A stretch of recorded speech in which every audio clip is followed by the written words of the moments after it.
दिल्ली के पीरागढ़ी क्षेत्र स्थित एवफोरिया बैंक्वेट हॉल में नवांश संगठन द्वारा एक भव्य अवार्ड शो का आयोजन किया गया। ये कार्यक्रम हनुमान जयंती के पावन अवसर पर आयोजित किया गया, जिसकी शुरुआत हनुमान पूजा से की गई। कार्यक्रम में देश भर से कई नामचीन हस्तियों ने भाग लिया। इस अवसर पर मुख्य अतिथि के रूप में प्रसिद्ध ज्योतिषाचार्य डॉक्टर अनिल वत्स और दिव्या छाबड़ा सहित कई गणमान्य व्यक्ति उपस्थित रहे। नवांश संगठन की संस्थापक नेहा श्री ने बताया कि ये उनका पहला आयोजन है और भविष्य में भी वो इस तरह के कार्यक्रम करती रहेंगी, ताकि ज्योतिष शास्त्र से जुड़े विद्वानों को एक मंच पर लाया जा सके। कार्यक्रम के दौरान लकी ड्रॉ का आयोजन भी किया गया, जिसमें विजेताओं को 32 इंच टीवी सहित कई उपहार वितरित किए गए। देश के कोने कोने से आए सैकड़ों ज्योतिषियों, अंक शास्त्रियों और संबंधित क्षेत्रों के विशेषज्ञों को मेडल और अवार्ड देकर सम्मानित किया गया। ये आयोजन न केवल सम्मान समारोह था, बल्कि ज्योतिष शास्त्र के प्रचार प्रसार की दिशा में एक महत्वपूर्ण कदम भी रहा। बहुत अच्छा प्रोग्राम था।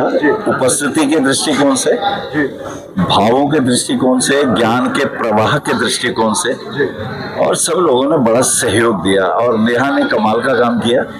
उसकी पूरी टीम को मैं बहुत बहुत साधुवाद देता हूँ। इतना अच्छा भव्य प्रोग्राम, खाना पीना इतना सुपर, और सबसे अच्छी बात यह है कि संस्कारों की बातें हुई हैं, ज्योतिष की बात हुई है, वास्तु की बात हुई है, और ज्योतिष की विभिन्न विधाओं का यहाँ पर प्रवाह भी हुआ, प्रसार भी हुआ। मैं तो नेहा को कहूँगा अगली बार और भी भव्यता से इसको करें, और मेरा हृदय से बहुत बहुत आशीर्वाद। ज्योतिष के कुछ अद्भुत टॉपिक इसमें उठाए गए, वास्तु की बातें हुई हैं और कुंडली की बातें हुई हैं, चरित्र पे बातें हुई हैं, रिलेशनशिप की बात हुई है, कैसे हमें निभाना चाहिए, चारित्रिक गुणों का क्या खूबी होता है। वो कहते हैं ना कि चरित्रहीन पुनंति न वेदा, चरित्रहीन को तो वेद भी पवित्र नहीं करते। पितरों के ऊपर भी बातें हुई हैं। तो हमें अपनी संस्कृति को बना के रखना चाहिए, हमें संस्कारी होना चाहिए, और नवग्रहों के जो आशीर्वाद हमारे परिवार में सूर्य पिता की तरह हैं, चंद्रमा माँ की तरह हैं, और जो गुरु हैं वो गुरुदेव की तरह हैं, शनि जो हमारे घर के कर्मचारियों की तरह है, सबके साथ प्रेम संबंध बना के रखें। शुक्र पत्नी की तरह है, चंद्रमा माँ की तरह है। तो ये जितने भी नवग्रह हैं, ये रिलेशन हमारे परिवार में ही है, और इन सबकी व्याख्या हुई आज यहाँ बहुत अच्छे से। मैं साधुवाद देता हूँ, बहुत बहुत आशीर्वाद देता हूँ। आज का प्रोग्राम जो था, नेहा श्री ने नवांश एस्ट्रोलॉजी अवार्ड सेरेमनी जो ऑर्गेनाइज करी है, सो कुडोज टू नेहा। उन्होंने बहुत ही अच्छे से जो है ऑर्गेनाइज करी है उन सभी उभरते जो एस्ट्रोलॉजर्स हैं उन लोगों के लिए। तो ये एक स्टेज जो नेहा ने सभी लोगों को दिया है, तो मुझे लगता है ये मुहिम और आगे जानी चाहिए, जहाँ पे जो एस्ट्रोलॉजर्स उभरते हुए हैं वो आइडेंटिफाई हो सके।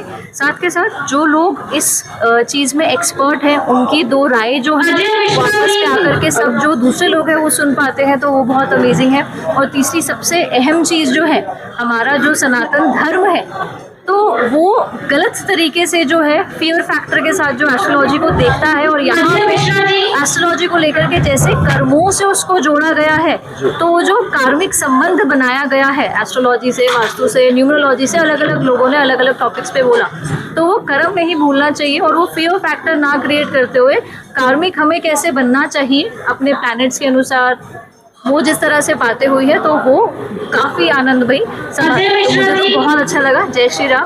रोजमर्रा की जिंदगी को लेकर क्या करना चाहिए मैम एस्ट्रोलॉजी के हिसाब से? मुझे लगता है रोजमर्रा की जिंदगी को लेकर के अगर आपको अपना सूर्य प्लैनेट ठीक करना है तो समय से उठिए, ठीक है। सैटर्न प्लैनेट ठीक करना है तो सही का साथ दीजिए, कर्म को देखिए। करते करते आपके ऐसे सभी जो प्लैनेट्स हैं धीरे धीरे ठीक हो सकते हैं, तो अपने कर्मों पे ध्यान दें। और सबसे ज्यादा दो डिफिकल्ट प्लैनेट जो होते हैं केतु और मून। केतु है आपका इंटेंशन, क्योंकि बाकी सब चीज़ों को तो आप सुधार सकते हैं, केतु आपका इंटेंशन, वो कौन सुधारेगा, उसको कौन सी जो एस्ट्रोलॉजी है उसको कौन सा जो उपाय है सुधारेगा। तो इंटेंशन को पॉजिटिव रखिए, चाहे अपनी तरफ चाहे दूसरी की तरफ। और नेहा जी के लिए, Neha you have done an exemplary job. Neha का फर्स्ट इवेंट था। Yes ma'am. मैं सजेस्ट करूंगी नेहा को कि इसको अब लगातार ये इवेंट्स करते ही रहना चाहिए, because the way you have organised the event, it has been absolutely beautiful. Thank you. Neha Shri को एक साधुवाद देना चाहेंगे। और ये जो आज कार्यक्रम हुआ है पूर्णिमा के उपलक्ष्य में हनुमान जयंती के जन्मदिन पे, उस पर हम नई खोज की है, मेडिकल स्टोर पे खोज किए हैं, ज्योतिष में खोज किए हैं, वास्तु के साथ चले हैं। आगे आने वाली जो हमारी जनरेशन है ज्योतिष के काम करेगी, उसको एक अच्छा मौका मिलेगा। और ये सब चीज एक संदेश देने जा रहा है। एक मुहूर्त का निर्णय लिया है कि उस मुहूर्त में ही कार्य किया जाए, चाहे प्रवेश हो, चाहे विवाह हो, चाहे संस्कार हो। तो संस्कार संस्कृति की विषय में चर्चा की गई है। और जब हम ज्योतिष के प्राचीन ग्रंथों के साथ पाणिनि की, महर्षि की, पराशर के शोध पे काम करेंगे तो एक नई सूर्य का उदय होगा। आज सनातन और भारत दोनों का उदय काल में पूरा विश्व समाहित हो चुका है। पूरे सातों द्वीप के कंट्री के लोग भारत से कुछ ना कुछ लेना चाहते हैं और भारत सदैव देता रहा है। धर्मो रक्षति धर्म, जो धर्म को रक्षा करता है उसे धर्म स्वतः रक्षा करता है।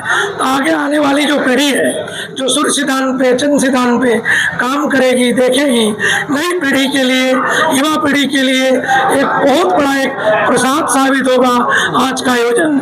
नेहाश्री जी ने एक हमारे एस्ट्रोलॉजिकल सम्मेलन में इतने देश से लेके विदेश के लोगों को निमंत्रण दी थी, उनसे कुछ ना कुछ सबको सीखने का मौका मिला है। आज का जो मेरा कार्यक्रम था वो मैंने एक इस मुद्दे पे चलाया था कि जो हमारे इधर जो एस्ट्रोलॉजर है, एस्ट्रोलॉजी के नाम पे लोग आजकल क्या कर रहे हैं, रील्स बना रहे हैं, कुछ भी मतलब भी डाल रहे हैं, कुछ भी बोल भी रहे हैं, जैसे कि कोई भी रेमेडीज बोल रहे हैं। तो मुझे उसका कुछ ना कुछ सोल्यूशन करना था। और जो भी आज मेरे यहाँ पे विद्वान एस्ट्रोलॉजर्स आए हैं, एकत्रित हुए हैं, वो सारे ही अपनी अपनी श्रेणी में एक महारथी हैं जिनको बहुत सालों का एक्सपीरियंस है। वो आए, उन्होंने अपने एक्सपीरियंस शेयर किए और मेरे यहाँ के प्रोग्राम को बहुत सफल बनाया। मैं उनका तहे दिल से शुक्रिया करूँगी। लगभग इस कार्यक्रम में इतनी अच्छी गैदरिंग हुई, लोग आए और अपने अपनी उन्होंने बातें रखी, लोगों को अपनी एनर्जी एक्सचेंज की, मुझे बहुत अच्छा लगा। जो लकी ड्रॉ निकला वो तो मेरा पहले से अनाउंस था कि, और सारे ऐसा कुछ भी नहीं था कि लोग पहले ये भी मेरे लिए बातें बनाई गई कि हाँ भाई अपने अपनों को मिलेगा। जो भी चीज़ हुई वो पानी की तरह साफ थी, सबके सामने चिट्स डली निकली, वो तो आपने भी देखा, आपने भी रिकॉर्ड किया। बाकी इसमें और मैं क्या कहूँ। हाँ जी, 18 मई का हमारा अगला कार्यक्रम है और जो दिल्ली में होने जा रहा है, जो उसकी डिटेल बहुत जल्दी आप लोगों को फेसबुक के, इंस्टाग्राम के, सोशल मीडिया के द्वारा मिल जाएगी। मैं इस कार्यक्रम के लिए ये कहूँगा कि आज का जो कार्यक्रम है हनुमान जन्मोत्सव के दिन, जो नेहा जी ने आज का दिन जो पसंद किया है, बहुत सोच समझ के पसंद किया है। और ज्योतिष का जो कार्यक्रम, ये ज्योतिष का सम्मेलन हुआ है आज, मैं कहता हूँ कि बहुत दुर्लभ है। आज के दिन इस तरीके का आयोजन कहीं पर होना मेरे को लगता नहीं है कहीं पे हुआ होगा। और ये जो कार्यक्रम हुआ है बहुत शानदार हुआ है।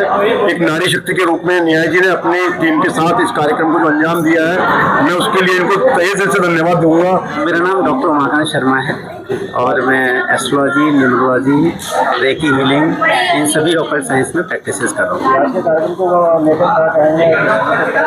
आज के इस कार्यक्रम की सबसे अच्छी बात ये रही, ये नवांस एस्ट्रोलॉजी अवार्ड प्रोग्राम था और नेहाश्री जी का ये पहला प्रोग्राम है। तो मैं ये कहना चाहूँगा कि आप इस प्रोग्राम को ऐसे समझें जैसे एक ज्योतिष का महाकुंभ। इसके अंदर बहुत सारे ऐसे मनीषी आए और ऐसे साधु संत आए और ऐसे एस्ट्रोलॉजर्स आए जिन्होंने ज्योतिष को लेकर के जो भ्रांतियाँ हैं उनको दूर किया। दूसरा ये बताया कि ज्योतिष के अंदर क्या चीज़ें पालन करनी चाहिए, क्या नहीं करनी चाहिए। जिस तरह से सोशल मीडिया के अंदर ज्योतिष को लेकर के काफ़ी चीज़ें गड़बड़ चल रही हैं, उसको लेकर के भी कुछ चीज़ें क्लियर की गई। क्योंकि जिस तरह की प्रैक्टिसेस हैं आज की डेट में मार्केट के अंदर, वो इस ज्योतिष शास्त्र को कहीं ना कहीं एक गलत तरीके से प्रेडिक्ट करती है। आपने कहा सर बहुत सारी चीज़ें जैसे अब आज कुछ वक्ता थे कह रहे थे कि शराब में अंगूठा डुबो लो तो शनि का असर खत्म हो जाएगा। इस तरह की जो चीज़ें हैं ना, ये ज्योतिष के स्तर को कम करती हैं। जबकि वैदिक जो एस्ट्रोलॉजी है, वैदिक जो शास्त्र है वो वेदों की वाणी है, वेदों का चक्षु कहा गया इसको, ज्योतिष शास्त्र को। तो इस तरह के प्रोग्राम में जब हम लोग शरीक होते हैं, शामिल होते हैं, तो हमें जब पता लगता है कि एक्चुअल में ज्योतिष शास्त्र के अंदर किन किन चीज़ों का किस किस तरीके से पालन किया जा सकता है, और जो नई जनरेशन आ रही है ज्योतिष में, वो सबसे अच्छी बात है कि वो वैदिक चीज़ों को अच्छे से समझ रही है और उसका प्रैक्टिस भी उसी तरीके से कर रही है। मुझे बड़ी खुशी हुई, इन्होंने हमें मौका दिया, जबकि मैं ये बहुत कुछ यहाँ से सीख के जा रही हूँ। सब एक संदेश भी देना चाहती हूँ, क्योंकि यंग जनरेशन है वो इतनी भ्रमित है, उनको यही नहीं पता कि इंडियन एस्ट्रोलॉजी चंद्रमा पे चलती है। हमारे यहाँ पे ज़ोडिक साइन देखे जाते हैं, सन से देखा जाता है, मेरा 1 अप्रैल से इतने अप्रैल है तो मेरा मेष राशि होगी, जबकि हमारे ज्योतिष में ये नहीं माना जाता। ज्योतिष में जहाँ पर आपका कुंडली में चंद्रमा है वो आपकी राशि है, और चक्र चलता है, बड़ी है कि लोगों को पता ही नहीं, लोग चलते जा रहे थे। फॉर एग्जाम्पल जेम स्टोन पहनते हैं, उन्होंने एक बार धारण कर लिया, उसको कब उतारना है कब पहनना है। फॉर एग्जाम्पल जब ग्रह वक्री होता है तब उस स्टोन को नहीं धारण करना चाहिए। फॉर एग्जाम्पल गुरु ग्रह है, जब वो वक्री होता है तो आपको पुखराज उतारना चाहिए, ये किसी को भी नहीं पता, क्योंकि वो एस्ट्रोलॉजर के पास साल में 2 साल में जब उनके ऊपर मुसीबत आती है तब उनको एस्ट्रोलॉजर याद आता है।